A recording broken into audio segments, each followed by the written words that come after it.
Last time हमने administrative law के बारे में पढ़ना शुरू किया था एंड हमने एडमिनिस्ट्रेटिव लॉ के जो कॉन्सेप्ट्स हैं उनके बारे में पढ़ा था। किस तरीके से एडमिनिस्ट्रेटिव लॉ की शुरुआत होती है, इसके बेसिक कॉन्सेप्ट क्या है, मीनिंग क्या है, उसके बारे में बात की थी कि जैसे जैसे स्टेट का रोल बढ़ रहा है वैसे वैसे एडमिनिस्ट्रेटिव पावर बढ़ रही है और उन पावर की वजह से एडमिनिस्ट्रेशन जो है वो अपनी पावर का गलत यूज ना करे, मिसयूज ना करे अपनी अथॉरिटी का। इसके लिए क्या है, एडमिनिस्ट्रेटिव लॉ का होना बहुत ज्यादा जरूरी है। तो हमने सारे कॉन्सेप्ट पे डिटेल में डिस्कस की थी, बट वो एक जनरल ओवरव्यू लिया था हमने। आज हम डिटेल में डिस्कस करेंगे reason for growth of administrative law with special reference to India. Okay, हम इंडिया के कॉन्टेक्स्ट में बात करेंगे। As we all know that administrative law is a byproduct of intensive form of government.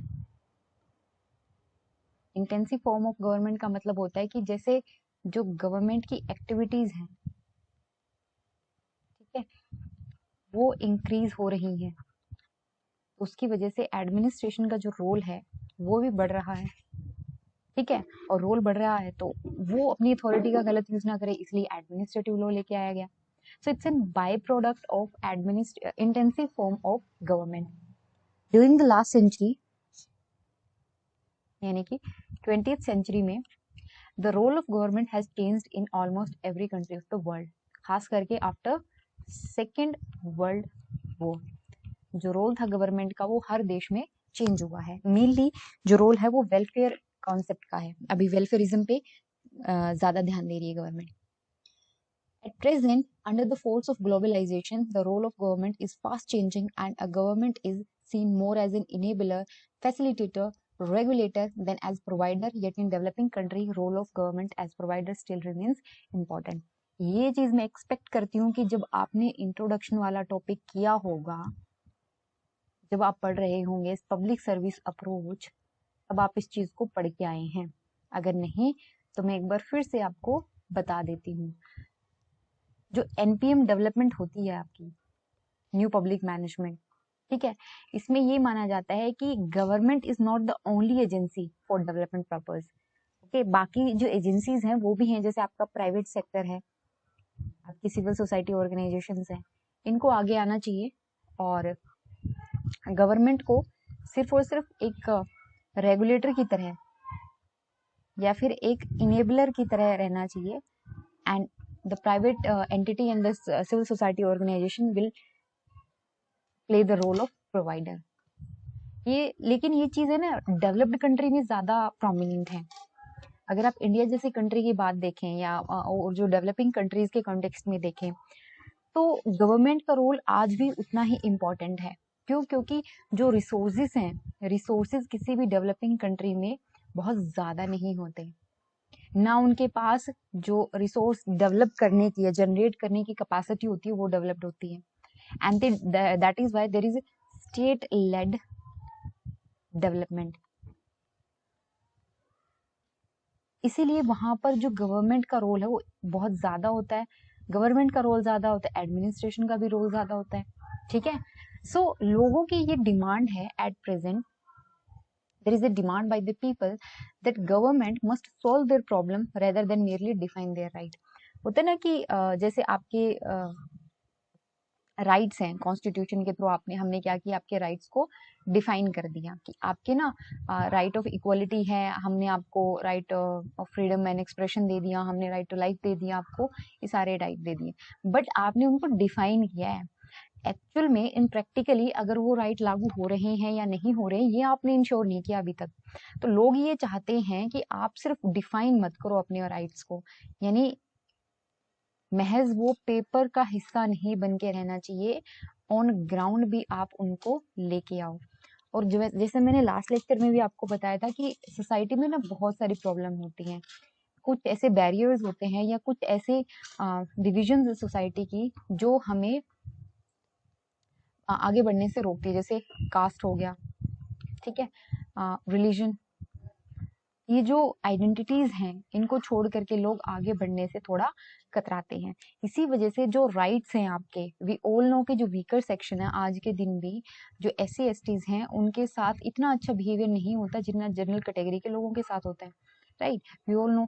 तो ये किस वजह से, कास्ट की वजह से है। लेकिन क्या आपको लगता है कि एक आम बंदा जाकर के कोर्ट में केस करेगा उसके लिए? नहीं, यहाँ पे रोल आ जाता है एडमिनिस्ट्रेशन का।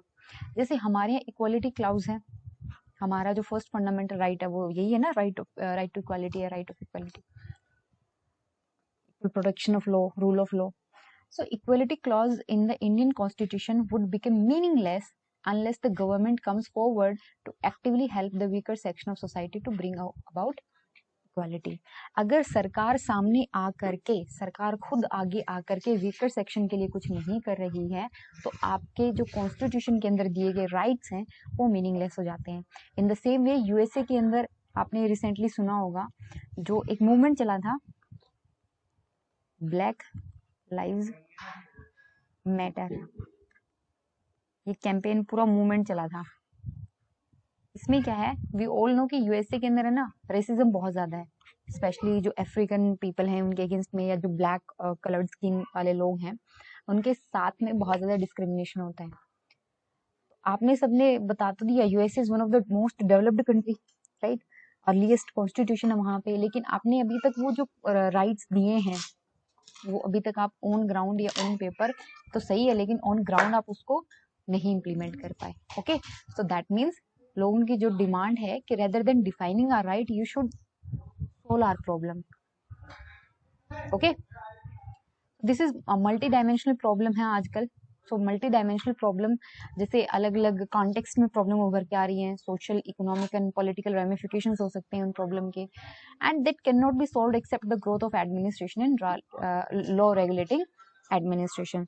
अब जैसे कोई इशू है, मान लीजिए जैसे कोविड पेंडेमिक आया, इसकी वजह से क्या हुआ, एक तो लोगों की हेल्थ में नुकसान हुआ, ठीक है, दूसरा इकोनॉमी डाउन में गई, तीसरा लोग लॉकडाउन में थे तो सोशल और साइकोलॉजिकल प्रेशर है उनके ऊपर, ठीक है, और फोर्थ आपका एडमिनिस्ट्रेशन पे, एडमिनिस्ट्रेशन उसके ऊपर कैसे हैंडल करेगा, पॉलिटिकल भी है। एक ही प्रॉब्लम के इतने सारे एस्पेक्ट हैं, तो अगर आप एक चीज को डील करना चाहते हो तो इन सारे एस्पेक्ट से डील करना पड़ेगा, और इसको कौन हैंडल कर सकता है, एडमिनिस्ट्रेशन। एडमिनिस्ट्रेशन की ग्रोथ तो होएगी होएगी यहाँ पर। ओके, एंड प्रेजेंट डे अगर आप देखो, ग्लोबलाइजेशन इतना बढ़ चुका है कि आपके जो कोई भी इशू है वो कॉमन इशू ना होकर के वो ग्लोबल इशू बन चुका है, ठीक है। सोशल मीडिया की ग्रोथ बहुत ज्यादा है, यानी कि जो टेक्नोलॉजी की ग्रोथ थी वो बहुत ज्यादा हो चुकी है, ठीक है। आज के जो लोग हैं वो ये मानते हैं कि जो प्रॉब्लम्स है ना वो पॉलिटिकल कंट्रोवर्सीज नहीं है, वो एक्चुअल में सोल्व की जा सकती हैं। पहले एक टाइम ऐसा था इंडस्ट्रियल रेवोल्यूशन के दौरान, जब इंग्लैंड में ये माना जाता था कि जो एम्प्लॉयर और एम्प्लॉय के बीच में कन्फ्लिक्ट चल रहा है ना, ये मेनली पॉलिटिकल कंट्रोवर्सी है, और गवर्नमेंट का फायदा इसी में है कि इस कंट्रोवर्सी से ना दूर रहे, ठीक है, इससे अपनी डिस्टेंस मेंटेन करके रखे। लेकिन आज के दिन हर एक किसी को ये लगता है कि ये गवर्नमेंट की ड्यूटी है ऐसे कन्फ्लिक्ट को रिजोल्व करना, इंडस्ट्रियल हार्मनी को मेंटेन करना, सोशल हार्मनी को मेंटेन करना, and which is essential for development as well, ठीक है। So the regulation of the pattern of ownership, production and distribution is considered the responsibility of any good government, ठीक है। सो इससे क्या हुआ, फिर वापस से हमने क्या, हमारे क्या हुआ, एक्सपेक्टेशंस बहुत ज्यादा बढ़ गई गवर्नमेंट से, और एक्सपेक्टेशंस बढ़ी, then ultimately it led to the increase in government administrative powers, okay, और एडमिनिस्ट्रेटिव पावर बढ़ी तो एडमिनिस्ट्रेटिव लॉ भी बढ़ा। फिर क्या है, 20th सेंचुरी आई, 20th सेंचुरी के अंदर आपका साइंस एंड टेक्नोलॉजी में बहुत ज्यादा ग्रोथ हुई, एंड उससे क्या हुआ कि आपकी जो जैसे मॉडर्नाइजेशन हुआ, टेक्नोलॉजिकल डेवलपमेंट हुई, इससे ना स्ट्रक्चरल चेंजेस आए। पहले क्या होता था, मान लो ऑफिस में मैनुअल चीजें हो रही थी, अब क्या डिजिटल होने लगे, मतलब स्ट्रक्चरल चेंजेस आने लगे, एंड इससे बहुत सारे क्रूशियल प्रॉब्लम्स उभर के आई। साइंस एंड टेक्नोलॉजी की डेवलपमेंट से क्या हुआ, नए तरीके की प्रॉब्लम्स आई, राइट। जैसे कल्चरल कन्फ्लिक्ट सामने आए,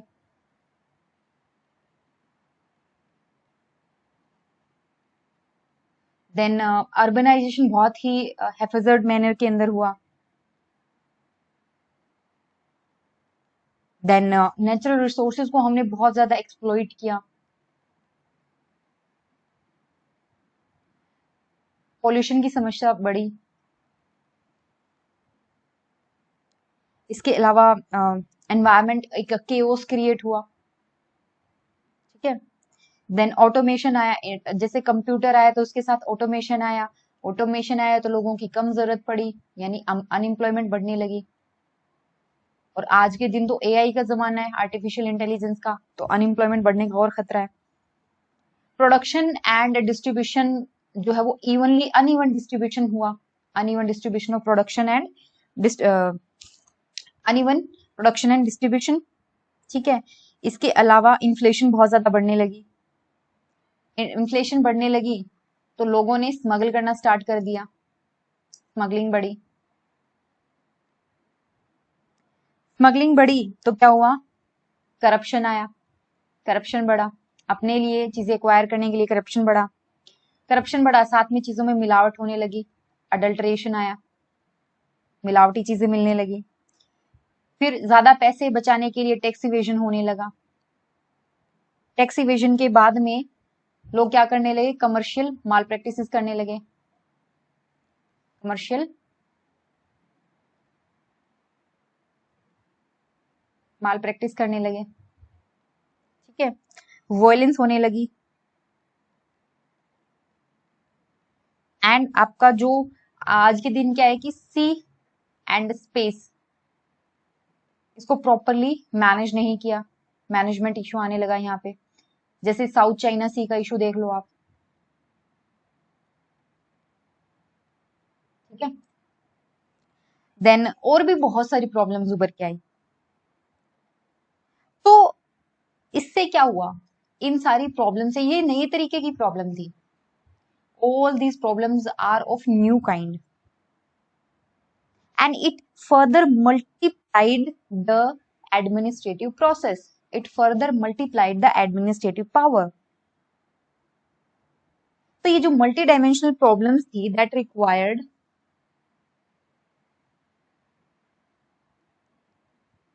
the growth of administration and law regulating administration.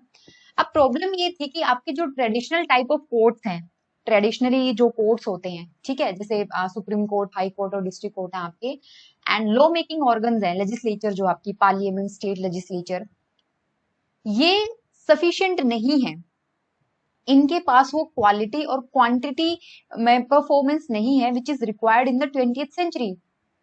20th century में अगर एक वेलफेयर स्टेट को परफॉर्म करना है, फंक्शन करना है, एक फंक्शनल गवर्नमेंट चाहिए, तो आपके पास आपकी ना तो आपके क्वालिटी में वो चीजें ला सकते हो, बिकॉज नए तरीके की प्रॉब्लम नया सॉल्यूशन डिमांड करती है, और आपके पास वो एक्सपर्टीज नहीं है, आपके पास वो लीगल नॉलेज तो है लेकिन आपके पास टेक्निकल नॉलेज नहीं है, दूसरा टाइम की बहुत कमी है, ठीक है। तो क्या हुआ, इसकी वजह से it further led to the growth of administrative process and law.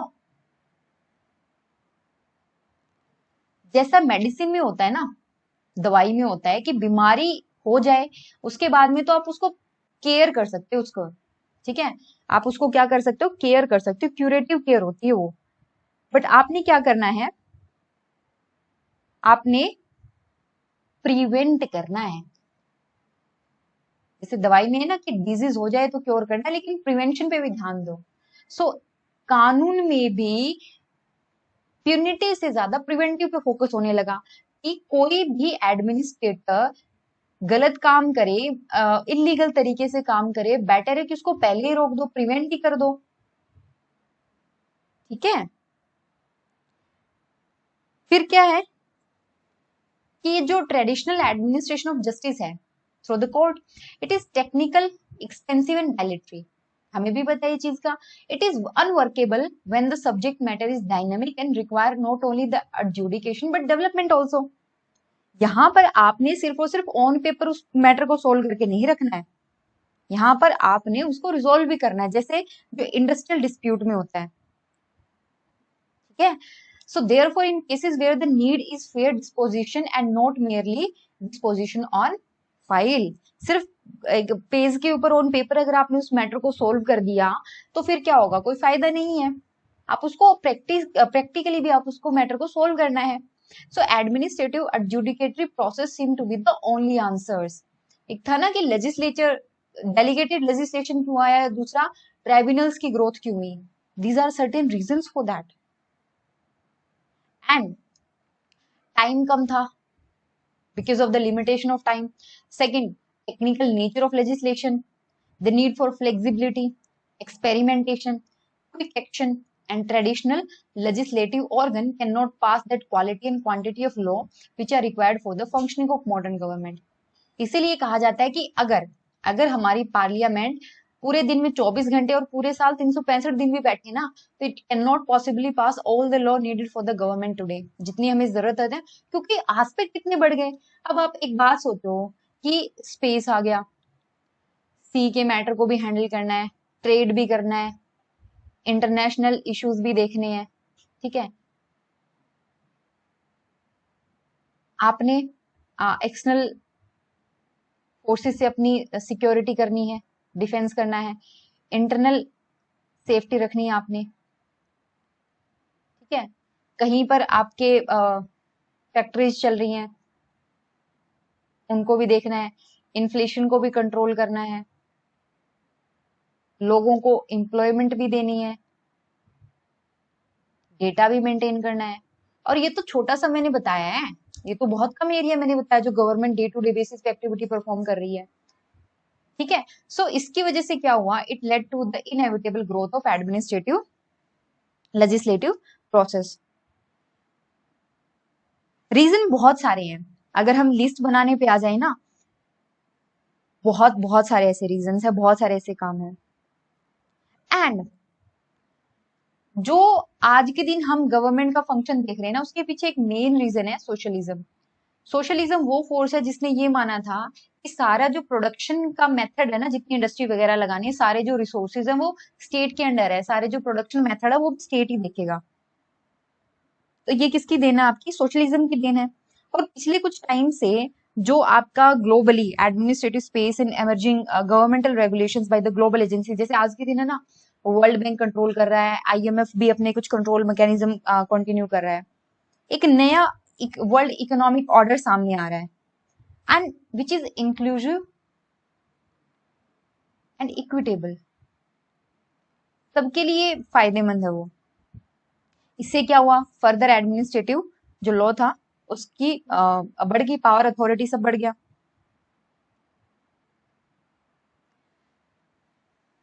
दो तरीके की प्रॉब्लम्स थी, मतलब दो तरीके की यहाँ पर डेवलपमेंट हुई, एक बड़ा आपका डेलीगेटेड लेजिस्लेशन और दूसरा बड़ा आपका एडमिनिस्ट्रेटिव एडजुडिकेशन, ठीक है। तो इसके पीछे हमने देखा रीजंस क्या रहे। अब देखते हैं इंडिया के अंदर ग्रोथ कैसी हुई, growth of administrative law in India, ठीक है। चलिए growth of administrative law in India के बारे में बात करते हैं। तो हमारे यहाँ ना, जैसे अगर आप मॉडर्न टाइम पढ़ते हो तो ब्रिटिशर्स का इन्फ्लुएंस बहुत ज्यादा है, we carry the British legacy, हम ब्रिटिश लेगेसी को कैरी करते हैं। So there existed in India from very early times a system of both administrative legislation and adjudication. जैसे 1600 के बाद में यूरोपियन कंपनी जो है वो बहुत ज्यादा आने लगती है हमारे यहाँ इंडिया के अंदर। उनमें सबसे प्रोमिनेंट कौन सी होती है आपकी, English east India company, right. तो जब वो आते हैं वो एक मर्चेंट कंपनी होती है, उसका मेन काम था टू मैक्सिमाइज द प्रॉफिट। तो the objective of early British administration, ये आपकी जो कंपनी के टाइम पे थी, it was to maximise the profit and for this efficiency in administration was the chief necessity. Administration आपका एफिशिएंट होना चाहिए, ये चीज बहुत ज्यादा जरूरी थी। अगर आप प्रॉफिट को मैक्सिमाइज करना चाहते हो, आपको क्या करना पड़ेगा, डिसीजन जो है आपके फास्ट होने चाहिए, ठीक है। डिसीजन फास्ट कैसे होंगे? जब उनको हैंडल करने के लिए आपके पास सिंपल प्रोसेस होगी, एडमिनिस्ट्रेशन आपका एफिशिएंट होगा। So therefore during the company days the courts were tool in the companies hands. जो कोर्ट्स बनाए गए थे वो मेनली कंपनी के ही हाथों का एक मोहरा बन के रह गए थे, एक टूल बन के रह गए थे, ठीक है। एंड जो एग्जीक्यूटिव थे आपके, they had overriding powers in the matters of administration of justice। जैसे 1774 में आपका बंगाल के अंदर, कलकत्ता के अंदर सुप्रीम कोर्ट बनाया गया, एट कलकत्ता, राइट। 1774 में बनाया गया। उससे पहले ना 1773 में रेगुलेटिंग एक्ट लेके आती है British parliament to manage the company's affair. इस एक्ट के तहत 1774 में सुप्रीम कोर्ट इस्टेब्लिश कर दिया जाता है और इसका मेन काम क्या था? Judicial administration.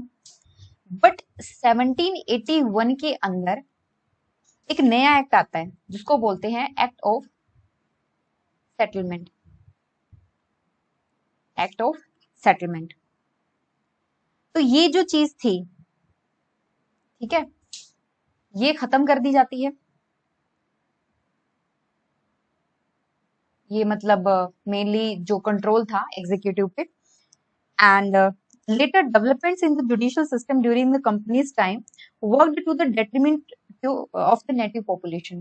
मेनली जितने भी डिसीजंस लिए गए वो आपके जो लोकल पॉपुलेशन थे उनके राइट्स एंड लिबर्टीज का ध्यान ही नहीं रखा गया। इवन उनको इक्विटेबल बेसिस पे ट्रीटमेंट भी नहीं मिला। फिर आती है आपकी, जैसे हम बात करते हैं 1775 में बैटल ऑफ प्लासी होती है, 1757 में, सॉरी 1757 में बैटल ऑफ प्लासी होती है, 1764 में बैटल ऑफ बक्सर होती है और इसके बाद में जो ब्रिटिशर्स का कंट्रोल था वो काफी एस्टेब्लिश हो जाता है हमारे यहाँ। तो 1757 से लेकर के अगर आप 1947 तक का देखो और इसको एक ब्रॉडर वे में एनालाइज करने की सोचो, that is centralised system of governance और ये काफी अनडेमोक्रेटिक था,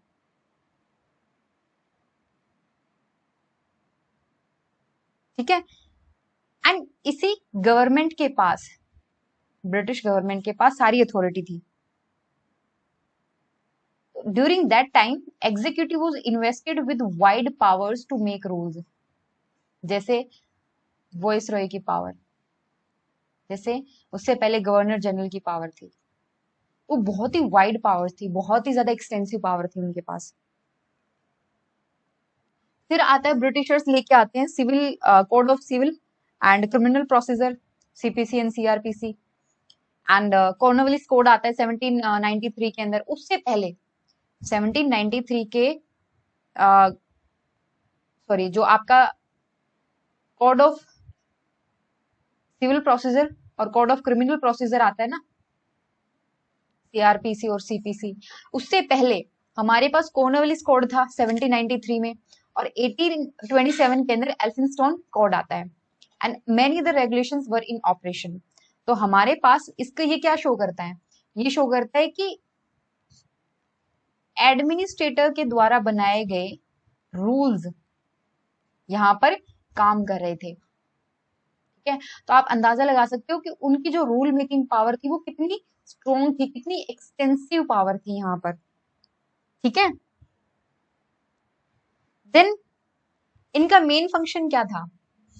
this regulation law aimed mainly at the regulation of power of administration and their control. Then जब ब्रिटिश रूल खत्म होता है 1947 तक, तो गवर्नमेंट का जो मेन काम था ना, it was mainly the primary duty, basic tax collection, law and order administration, इतना ही काम था, कुछ बेसिक सी ड्यूटी थी। बट उस दौरान जो वेस्टर्न कंट्री थी उनके अंदर कम्युनिकेशन फील्ड में बहुत ज्यादा डेवलपमेंट हो रही थी, ट्रांसपोर्टेशन में डेवलपमेंट हो रही थी। और जब कहीं पे डेवलपमेंट होती है ना किसी एक पर्टिकुलर सेक्टर के अंदर, तो उसको रेगुलेट करने के लिए आपको रेगुलेटरी अथॉरिटी चाहिए होती है, और वो रेगुलेटरी अथॉरिटी होती कौन है? अल्टीमेटली एडमिनिस्ट्रेटिव एजेंसीज होती हैं। So it ultimately led to the growth of administrative power.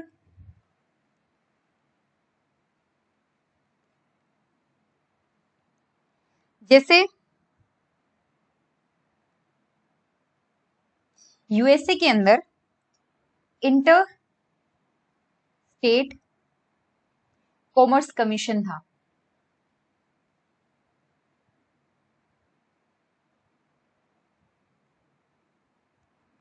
ठीक है।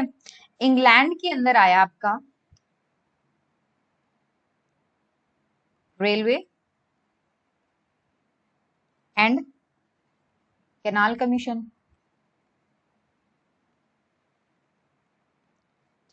तो ये क्या शो करता है? ये शो करता है कि जिस तरीके से डेवलपमेंट हुई वैसे वैसे एडमिनिस्ट्रेशन का रोल भी बढ़ा, and it led to the need for control of administrative agency through regulatory bodies and tribunals. Finally, जब सेकेंड वर्ल्ड वॉर होती है, the two world war between in a brought in a plethora of administrative agencies exercising control over almost every aspect of individuals life. बहुत सारे जो यहाँ पर agencies आ जाती हैं। इवन जब इंडिया इंडिपेंडेंट होता है, when India becomes independent, and the philosophy of welfare state was made the creed of Indian Constitution. हमारा पूरा कॉन्स्टिट्यूशन वेलफेयर एस्पेक्ट पे ही तो बेस्ड है, ठीक है। जैसे हमारा जो प्रियम्बल है, हमारे कॉन्स्टिट्यूशन का प्रियम्बल, वो ये बताता है कि हमारा देश जो है ना, वो सोवेरियन है, सोशलिस्ट है, सेक्युलर है, डेमोक्रेटिक है, रिपब्लिक है, ठीक है। इसका मतलब, और ये इंश्योर करता है जस्टिस, चाहे फिर वो इकोनॉमिक हो, चाहे वो पॉलिटिकल हो, चाहे फिर वो सोशल जस्टिस हो। फिर वो कुछ लिबर्टी भी देता है लोगों को। किस टाइप की लिबर्टी? थॉट की, एक्सप्रेशन की, बिलीफ की, फेथ एंड वर्शिप। आप समझ रहे हो किस तरीके से जो स्टेट का कॉन्सेप्ट था, उस कॉन्सेप्ट में ही उन्होंने वेलफेयर एस्पेक्ट को ऐड किया है। उन्होंने ऐड किया है राइट्स को, उन्होंने ऐड किया है लिबर्टीज को, उन्होंने इक्वालिटी को ऐड किया है, equality of opportunity and status, ठीक है। सो एंड फिर फाइनली हमारा प्रियम्बल बात करता है अबाउट फ्रेटर्निटी। इसके बाद में प्रियम्बल के अलावा, अगर आप प्रियम्बल को देखो, उसके अलावा DPSP, directive principles of state policy, उसमें भी वेलफेयर एस्पेक्ट ऐड किया गया है। उसमें भी स्टेट की कुछ जो ड्यूटीज थी वो भी एक्स्ट्रा ऐड की गई हैं। जैसे मैं कुछ एग्जांपल देती हूँ आपको। आपका आर्टिकल 38 ये क्या कहता है? That the state shall strive to secure a social order in which social and economic justice shall inform all institutions of national life. ये बात करता है सोशल एंड इकोनॉमिक जस्टिस की, ठीक है। आर्टिकल 39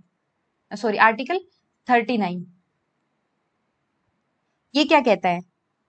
ये कहता है कि आप लोगों को लाइवलीहुड के लिए सबके पास अपॉर्चुनिटी हो, ऐसा इंश्योर करो। देन जो आपकी ऑनरशिप है ओवर द रिसोर्सेज, वो कुछ इस तरीके से डिस्ट्रीब्यूटेड हो जिससे कॉमन गुड सर्व हो, लोगों को फायदा हो, पब्लिक वेलफेयर हो। यहाँ पे कंसंट्रेशन ऑफ वेल्थ नहीं होनी चाहिए। कंसंट्रेशन ऑफ वेल्थ के अगेंस्ट बात की गई है, ठीक है।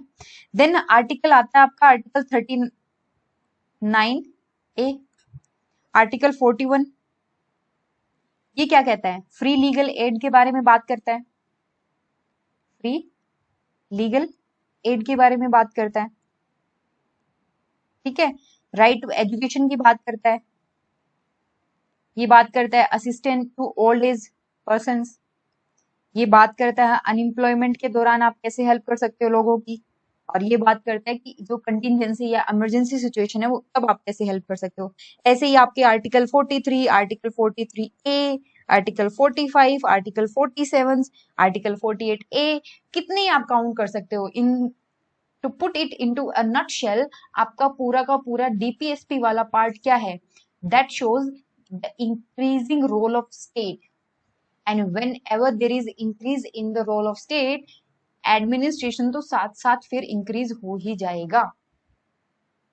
Okay, so welfare and socialistic aims and objectives cannot be achieved by the state without the growth of administrative process। आपका अब ऐसा नहीं है कि सिर्फ फोकस किया गया है स्टेट के रोल पे, स्टेट के रोल को किस तरीके से बढ़ाया जा सकता है, बट इसके अलावा कुछ और प्रोविजंस भी हैं। जैसे आर्टिकल 323A और 323B लाया गया for the establishment of special tribunal, जो कि एडमिनिस्ट्रेटिव जस्टिस लेके आएंगे। ठीक है, बट हमारे यहाँ 1991 में न्यू इकोनॉमिक पॉलिसी लाई जाती है, और उसके बाद में हमारी जो इकोनॉमी का जो स्ट्रक्चर था वो चेंज होता है कुछ हद तक। From 1990s onward, with the adoption of policy of economic liberalization and globalization of economy, huge regulatory space had been created, which was to be administered by creating various regulatory agencies। हमने economy को open किया, ठीक है, तो government का काम अब regulator का ज्यादा हो गया, रेगुलेट करना ज्यादा हो गया। Besides providing a functional government and consequential growth in administrative process, हमारे कॉन्स्टिट्यूशन में कुछ इलेबोरेटिव वे में कंट्रोल मैकेनिज्म्स भी दिए गए हैं। अब वो कंट्रोल मैकेनिज्म क्या है वो वन बाय वन देख लेते हैं। जैसे आर्टिकल 32 और आर्टिकल 22-26। आर्टिकल 32 के अंदर सुप्रीम कोर्ट के पास पावर है रिट इशू करने की, और आर्टिकल 226 के अंदर हाई कोर्ट के पास है रिट इशू करने की। ठीक है, वो कौन कौन सी हो सकती है, आपकी हैबियस कॉर्पस है, देन आपकी सर्टियोररी है, मेंडामस है, क्यो वारंटो है, ठीक है, प्रोहिबिशन है। ये क्या करते हैं, ये चेक करते हैं कि कोई भी एजेंसी आर्बिट्रेरी वे में अथॉरिटी का बहुत ज्यादा यूज ना कर रही हो। देन आर्टिकल 300 क्या बात करता है, आर्टिकल 300 कहता है कि गवर्नमेंट के किसी ऑफिशियल ने अगर किसी पर्सन के साथ कुछ भी गलत किया अपनी ऑफिशियल कैपेसिटी में, तो उसके अगेंस्ट आप गवर्नमेंट के अगेंस्ट केस कर सकते हो। आर्टिकल 300 बात करता है। आर्टिकल 311 क्या कहता है, it protect government servant from arbitrary action of the government in matter of dismissal, termination and reduction in rank. ये तो बात हुई एक सिटीजन एक ऑफिशियल की कॉन्टेक्स्ट में, लेकिन एक ऑर्गेनाइजेशन में मान लीजिए एक ऑफिशियल को लग रहा है कि उसके साथ गलत हो रहा है, उसको बिना बताए डिसमिस किया जा रहा है या उसको टर्मिनेट कर दिया गया है या उसकी रैंक घटा दी गई है, तो आपके पास आर्टिकल 311 के तहत प्रोटेक्शन है एज एन ऑफिशियल। ठीक है, फिर आर्टिकल 136 क्या कहता है, it confer power to the Supreme Court to grant special leave to appeal from any judgment, decree, determination, sentence or order passed or made by any court or tribunal in India। Article 227 क्या कहता है, it further invests the power with high court for superintendence over all courts and tribunal within their jurisdiction, कि तुम्हारे area में जितने भी courts आ रहे हैं, जितने भी ट्राइब्यूनल्स आ रहे हैं, उनको तुम संभालो। So as of now, today in India, the administrative process has grown so much that it will not be out of place to say that today we are not governed, we are administered। हमारे यहाँ administration की power इतनी ज्यादा बढ़ चुकी है कि हमारे ऊपर गवर्नमेंट का रोल नहीं है, हमारे ऊपर एडमिनिस्ट्रेशन का इन्फ्लुएंस ज्यादा है। So we are not governed, we are administered. Okay, हमारे यहाँ एक चीज और है कि सिर्फ और सिर्फ एडमिनिस्ट्रेटिव एजेंसी की ग्रोथ एक्स्ट्रा कॉन्स्टिट्यूशन हो जरूरी नहीं है। हमारे यहाँ कॉन्स्टिट्यूशन में भी कुछ प्रोविजंस हैं। ठीक है, जैसे आपकी इंटरस्टेट काउंसिल है, ये है तो एडमिनिस्ट्रेटिव बॉडी लेकिन मेंशन कहाँ है, आपकी कॉन्स्टिट्यूशन में है। ठीक है, अब बात करते हैं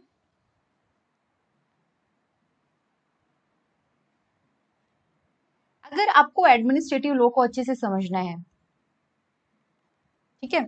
अगर आपको एडमिनिस्ट्रेटिव लॉ को अच्छे से समझना है तो आपको सिचुएशन का अच्छे से पता होना चाहिए। और एक सिचुएशन में बहुत सारे फैक्टर्स हो सकते हैं, वहां पे सोशल फैक्टर भी हैं, इकोनॉमिक भी हैं, कल्चरल एस्पेक्ट भी है, वहां पे पॉलिटिकल एस्पेक्ट तो है ही है। इनका पता होना आपके लिए बहुत ज्यादा जरूरी है, ठीक है। एंड ये जो प्रॉब्लम है ना, ये सिचुएशन कैसी है आपके सामने, इजी सिचुएशन नहीं है। आपके सामने सिचुएशन है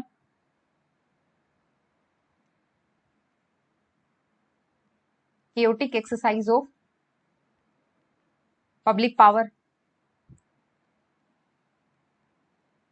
आपके पास सेकंड प्रॉब्लम है करप्शन की।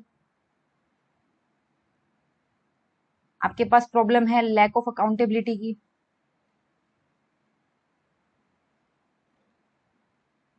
आपके पास प्रॉब्लम है फैक्शनलिज्म की।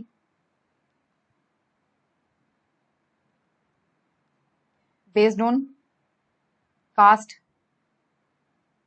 Religion, language and region. इन सब के बेसिस पे सेक्शन में बटे हुए हैं ना सब, ठीक है। एंड लास्टली आपके सामने प्रॉब्लम है लो परफॉर्मेंस बाय पब्लिक अथॉरिटीज। तो जो प्रेजेंट डे सिचुएशन है ना, जिसमें मल्टीपल फैक्टर काम कर रहे हैं, मल्टी डायमेंशनल जो सिचुएशन है, वो ये वाली सिचुएशन है। तो it's not that much easy कि आपके पास है ना एडमिनिस्ट्रेशन के पास सब कुछ अच्छा ही अच्छा है। इसकी वजह से, इन सारी प्रॉब्लम्स की वजह से हमारे लिए एडमिनिस्ट्रेटिव लॉ को पढ़ना और भी ज्यादा जरूरी हो जाता है, इंपॉर्टेंट हो जाता है। लोगों का सिस्टम पे से विश्वास जो अभी तक नहीं खत्म हुआ है। People have not lost faith in the system. People have not lost faith in system. जब लोगों का विश्वास खत्म हो जाता है ना, that led to the revolt. They want it to perform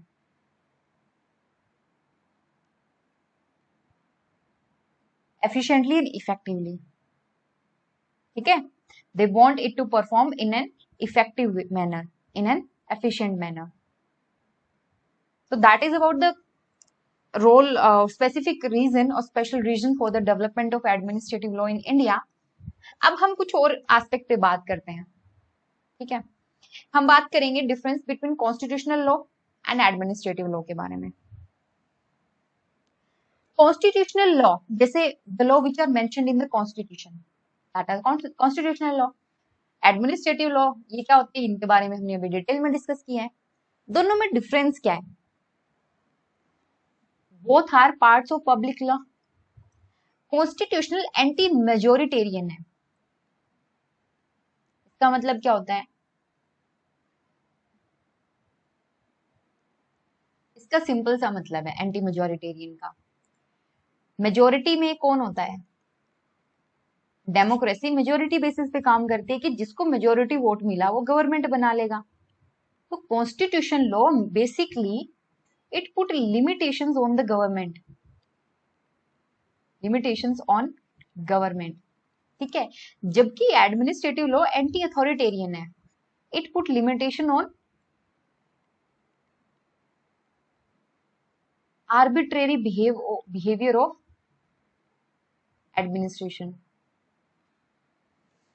in every constitutional democracy, यानी जहां पर डेमोक्रेसी है और रिटन कॉन्स्टिट्यूशन है या कॉन्स्टिट्यूशनल डेमोक्रेसी जो है, the power is limited by the express और implied constitutional limited limitations and values. Power को हमेशा लिमिट किया जाता है हर कॉन्स्टिट्यूशनल डेमोक्रेसी में। गवर्नमेंट या स्टेट जो है आपका, स्टेट आम आदमी के राइट्स एंड लिबर्टीज को ना खा जाए, इसीलिए यहाँ पे एक लिमिटेशन रखी है आपने, ये इसको ब्रीच ना करे। एडमिनिस्ट्रेटिव लॉ में क्या होता है? Exercise of constitutional power is limited by the norms and principles of administrative law of fairness, reasonableness and जस्टनेस।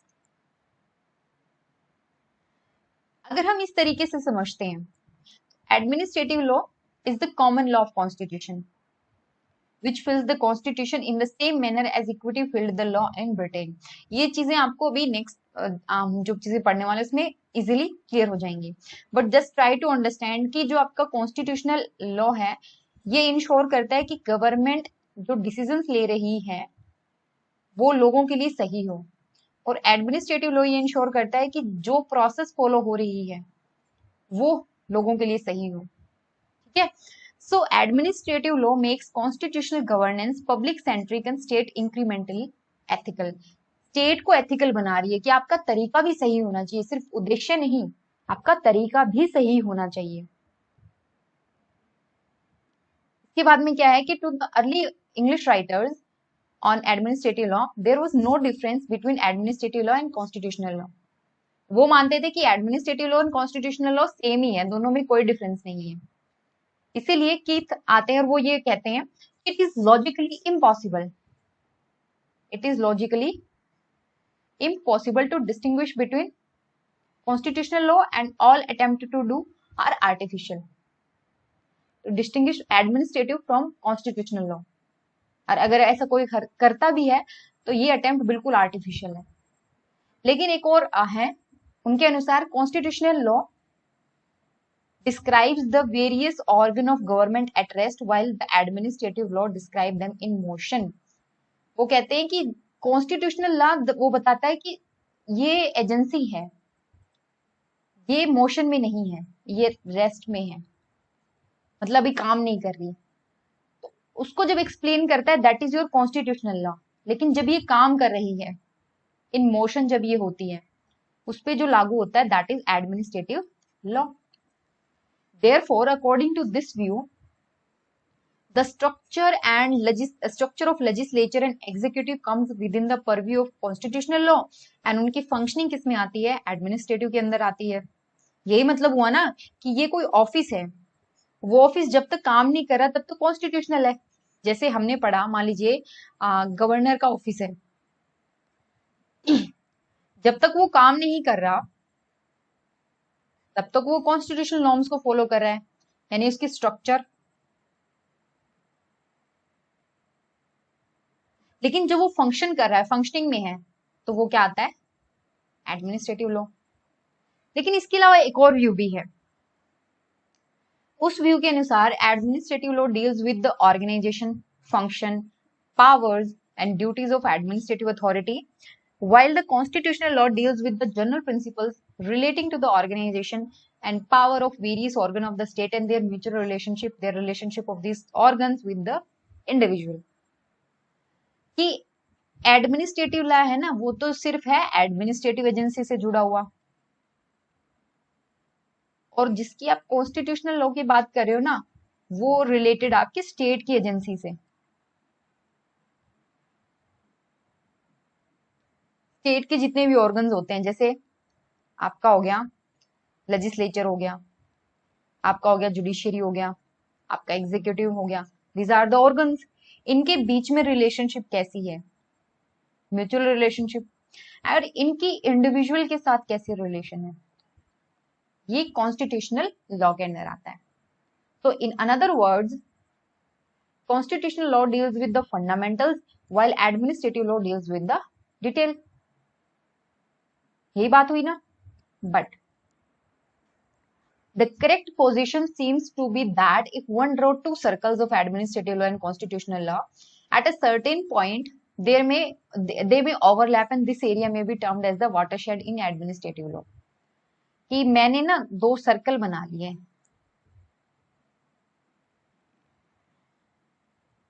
इसको मैंने बोला कॉन्स्टिट्यूशनल लॉ, और दूसरा मैंने सर्कल बनाया जिसको मैंने बोला एडमिनिस्ट्रेटिव लॉ। लेकिन ये जो एरिया जो ओवरलैप कर रहा है, इसको हमने बोला वाटरशेड। तो इस वाटरशेड के अंदर क्या आता है? इट वाटरशेड में इसमें कुछ ऐसा आएगा जो दोनों में कॉमन है, और वो क्या है?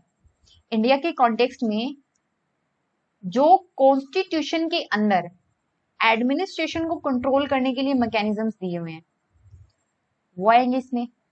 ठीक है, दो चीजें आएंगी इसमें, एक तो थोड़ा सा नीचे कर लेते हैं, आपका जो कॉन्स्टिट्यूशन है और आपका जो एडमिनिस्ट्रेशन है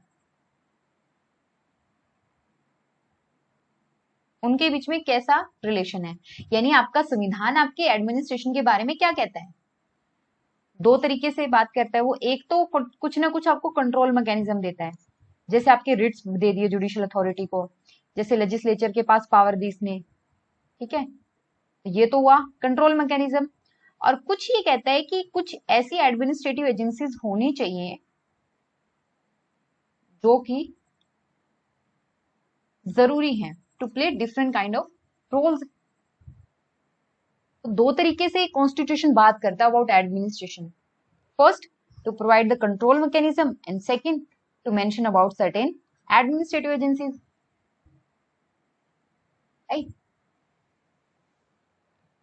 तो इसमें क्या हुआ, इसमें आपको समझना पड़ेगा कि although constitutional law and administrative law are two different things. ठीक है, दो अलग अलग चीजें हैं, लेकिन फिर भी दोनों के बीच में कुछ कॉमन चीजें हैं। अब मैं वो वाटरशेड के बारे में आपको थोड़ा सा बता देती हूँ, क्या क्या चीजें यहाँ पर इंक्लूड की गई हैं। जैसे as far as the control mechanism is concern, आपका कौन कौन सा आर्टिकल यहाँ पे आता है। आपका आता है आर्टिकल 32 जुडिशियल रेमेडीज, आपका आता है आर्टिकल 136 सुप्रीम कोर्ट की power, article 226 power to the High Court, article 227 and article 300 and article 311। ये आपके एडमिनिस्ट्रेशन ऑफिशियल से जुड़े हुए हैं। ठीक है, फिर जो एडमिनिस्ट्रेटिव एजेंसी जो हमारे कॉन्स्टिट्यूशन में मेंशन है वो कौन कौन सी हैं, आपकी है इंटर स्टेट काउंसिल।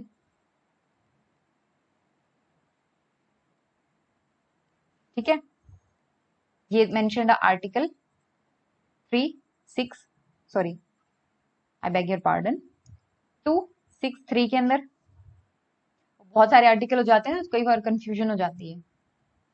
आर्टिकल 263 के अंदर आता है। देन फाइनेंस कमीशन,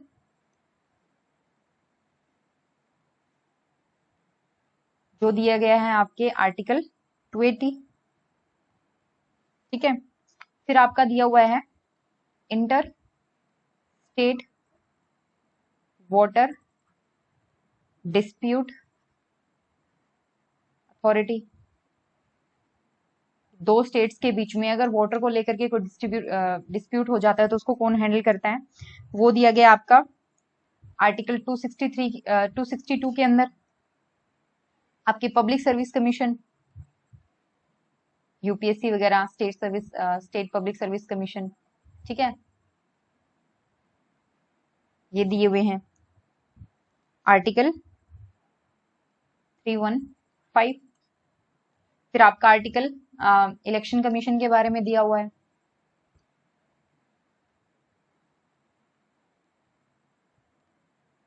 जो कि आपका है आर्टिकल 324। तो ये क्या बताता है, ये बेसिकली आपको बताता है कि how constitution talk about the administration. ठीक है, so it may further include the study of constitutional limitations on delegation of power to the administrative authority and those provisions of constitution which places better on administrative actions, that is fundamental rights। Control mechanism में आपके कुछ fundamental right भी हैं, आप उसको override करके काम नहीं कर सकते हैं, आपको फंडामेंटल राइट्स को प्रोटेक्ट करना ही होगा। ठीक है, तो ये हमने पढ़ा इंडिया के कॉन्टेक्स्ट में हाउ एडमिनिस्ट्रेटिव लॉ वर्क। लेकिन कहानी अभी शुरू हुई है, बहुत सारी चीजें जैसे डिफरेंट एजेंसीज है ना, ये डिफरेंट हमने चीजें पढ़ी हैं, हम उसके बारे में डिटेल में डिस्कस करेंगे। हमारे जो पूरे चैप्टर है ना आगे आने वाले, जैसे डेलीगेटेड लेजिस्लेशन है, ये सारा इन्हीं चीजों के बारे में बात करता है। नेक्स्ट हमारा जो टॉपिक रहेगा वो होगा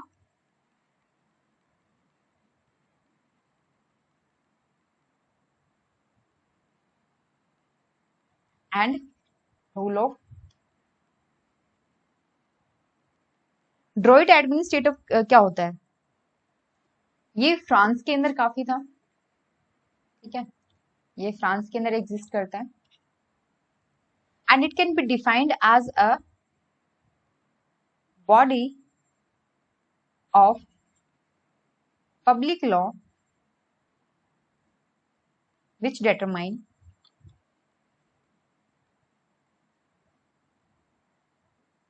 the organization and the duties of public administration and regulate the relation of administration with the citizen। और दूसरा आपका कॉन्सेप्ट है रूल ऑफ लॉ। इनको डिटेल में डिस्कस करेंगे, ओके, बिकॉज इन्हीं पे ना आपको जो एक्चुअल अंडरस्टैंडिंग होती है सब्जेक्ट की, एक्चुअल जो अंडरस्टैंडिंग चाहिए होती है एडमिनिस्ट्रेटिव अथॉरिटी की, वो आपको इसी टॉपिक से आती है। क्लियर? तो चलिए यहीं पे अपना लेक्चर खत्म करते हैं। आई होप आपको ये चीजें समझ में आई होंगी। रूल ऑफ लॉ के बारे में थोड़ा सा डिटेल में डिस्कशन होएगा यहाँ पे, बिकॉज कई बार है ना क्वेश्चन डायरेक्टली भी पूछ लिया जाता है और आपको लगेगा अगर आप कॉमन से स्टडी सिर्फ जनरल स्टडी करके जाते हो तो आपको जो इसी वजह से ना प्रॉब्लम आती है। जो यूपीएससी एस्पिरेंट्स होते हैं जब वो जाते हैं एग्जाम देखते हैं प्रीवियस ईयर क्वेश्चन पेपर, तो उनको पब्लिक एडमिनिस्ट्रेशन के पेपर को डिकोड करने में प्रॉब्लम आती है। क्यों? क्योंकि उनको इतनी डिटेल में नहीं पता होता चीजें। जब आपको डिटेल में नहीं पता होती ना चीजें, तो आपको डिकोड करने में प्रॉब्लम आती है कि एक्चुअल में पूछना क्या चाहता है।